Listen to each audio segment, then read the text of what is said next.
Now, first today, the International Monetary Fund, the IMF, is back in London this morning for what was meant to be the IMF's regular review of the state of the UK economy. But the Managing Director, Christine Lagarde, flanked by her friend, the Chancellor, George Osborne, devoted most of the press conference to what she said was the risk to the UK economy if we vote to leave the EU.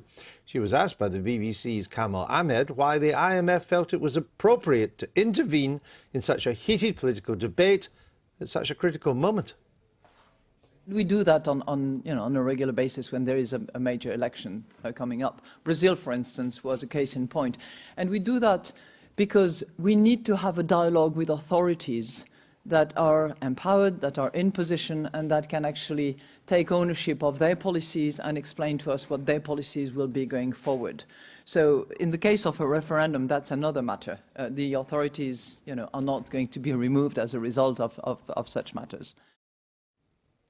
So she didn't intervene because there was an election, but she feels free to intervene even though there's a referendum, which many people may regard as more important to the future of the country.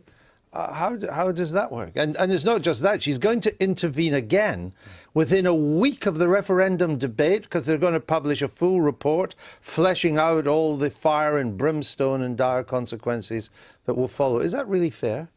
Well, I think George Osborne will be absolutely delighted that his friend, Christine Lagarde, has delivered and promised to deliver again for the Remain side of So it's an old boys and girls act. There's a little bit of that. Look, I don't think that they're going to be hanging off every word that Christine Lagarde says in Burnley today, and I don't think this is a moment where there's going to be a big bounce, but it is undoubtedly a big building block of the government and Remain causes case, which is that there's pretty much a clean sweep of big international institutions that think that it would be risky to vote Remain. And Christine Lagarde has quite a nice way with words. She said, "I've looked around, talked to people, and it's between the quite risky, the quite bad, and the very, very bad if we leave." Well, in fact, what she says is that she has seen, or the IMF people have seen credible, she calls them credible forecasts, that we could lose up to 10% of our GDP if we vote to leave. I mean, isn't this getting ridiculous? 10%. So it would be more serious than the great crash of 2008, which didn't take 10% off us. More serious than the Great Depression. More serious than the First World War. I mean, what? More serious since the Romans landed on the south coast. I mean, what?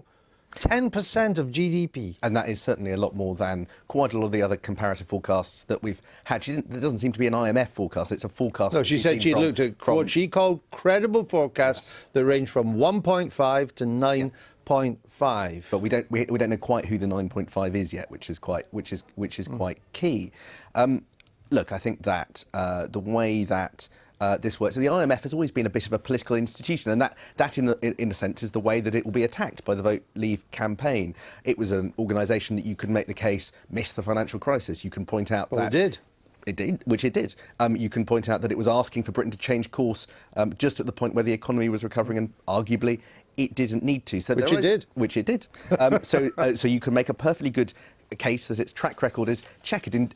Fascinatingly, Vote Leave have today put out a press release even reminding people that Christine Lagarde herself could face criminal charges. There are no big institutions that Vote Leave aren't going to aim their bazooka at in this debate. So they're playing the woman, not the ball.